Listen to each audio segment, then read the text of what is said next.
Anyway, apart...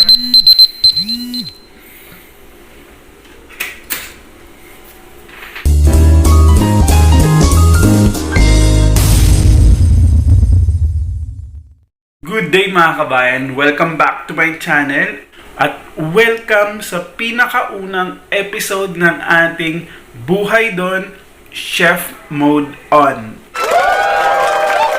Anyway, apart from the usual anik-anik videos na pinost natin from the past, we will be featuring some cookings, food, basta food-related videos dito sa Buhay Don Chef Mode On.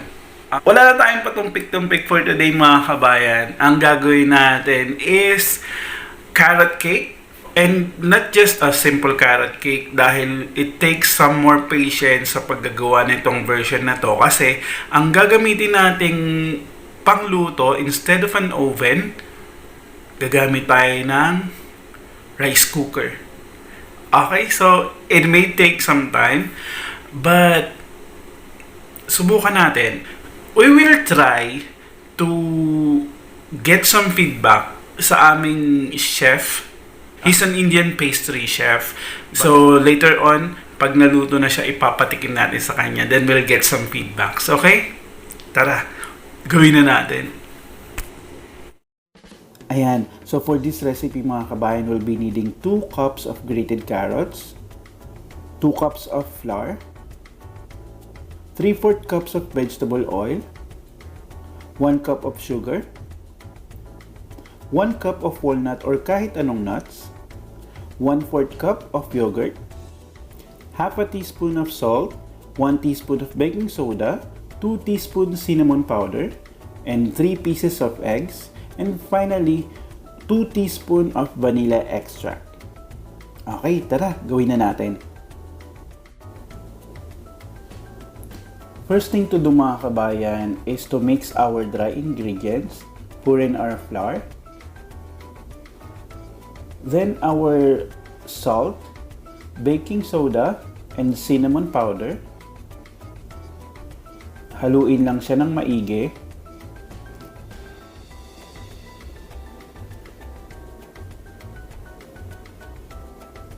Then after a while, iset aside na muna natin ang ating dry ingredients para haluin naman ang ating liquid mixture. Now we pour in our sugar.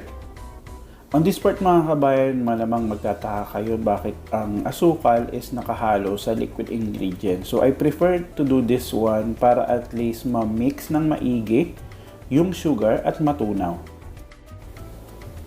Ilagay na rin natin ang vegetable oil.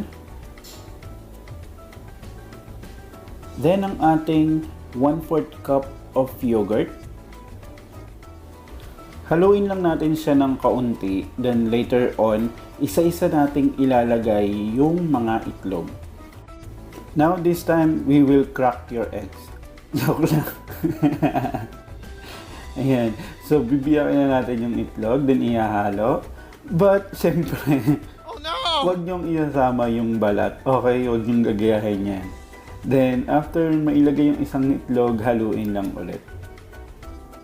So kapag ka-even na yung pagkakahalo, we crack the next egg. But syempre, iwasan nating maging messy. Dito nagagalit yung jowa ko eh. Ayan, so dapat malinis palagi yung working area. Tsaka nakakaya naman sa video. Ayan, so tapusin na natin tong liquid mixture natin. Haluin lang siya ng maigi. Tapos idagdag niyo yung panghuling egg. So pagka nahalo na yung panghuling egg, tsaka na natin ilalagay yung vanilla extract. Then haluin lang ulit. Then at this point mga kabayan, make sure na yung sugar is tunaw na at wala nang buo-buo. A few moments later. Ayan, paghahaluin na natin finally yung ating liquid and dry ingredients.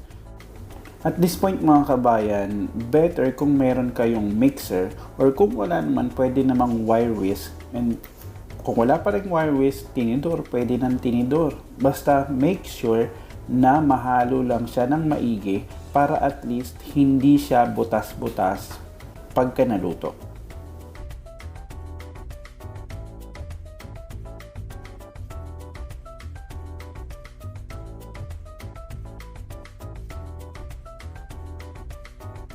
Ito mga kabayan, huling halo na to. Ilagay na natin yung grated carrots, pati yung nuts. Then, final halo na lang to mga kabayan. Make sure na evenly mixed siya para maganda ang pagkakahulma ng cake.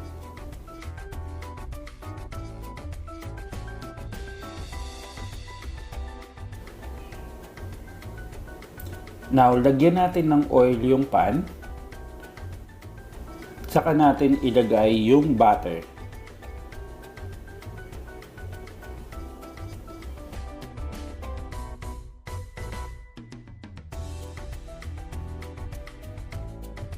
All is set, now into the cooker.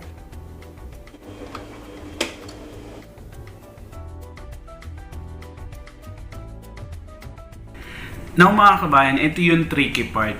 Dahil hindi naman pare-pareho yung mga rice cooker natin, there are some rice cooker, like kagaya ng sa aming ginagamit ngayon. Since good lang siya for the rice, so pinipilit lang talaga natin makapag-bake gamit yung rice cooker. Kaya, like for about 10 or 15 minutes, from cooking state niya, mag-shift siya into warm state. So kapag nag-shift lang siya into warm state, let it cool down for like 5 minutes. Ako, inuorasan ko siya. After 5 minutes, pipindutin ko siya ulit para mag-cooking state. Ulit-ulit lang. So hanggang sa maluto siya, once in a while, chinecheck ko siya. Using a chopsticks, chinecheck ko siya. Or kahit toothpick, pwede naman. Kung firm naman na yung laman niya at hindi na siya basa-basa, your carrot cake now is done.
Mga kabayan, I have here my chef friend, si Baraj, and he'll give us some feedback with regards to the carrot cake that we made. Carrot will be very soft, but you need to make more cooked. Very sticky from your.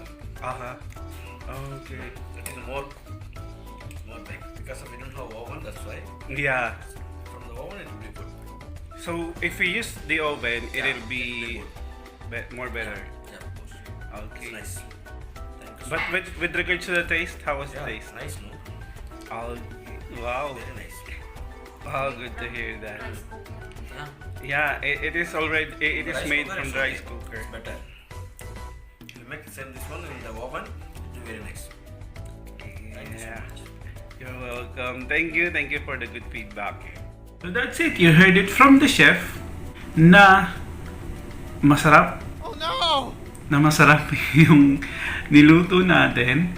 And it's just that, syempre, may disadvantage pa rin dahil since it is cooked using the rice cooker instead of an oven, hindi even yung pagkakaluto. So, pero overall, masarap siya.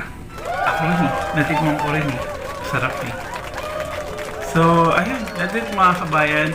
Thank you for watching sa ating first episode ng ating Buhay Doon Chef Mode on. So, I hope you watch out for more. Okay? So, muli mga kabayan, ito po si Don Don na nagsasabing every moment is a fresh beginning. Bye-bye!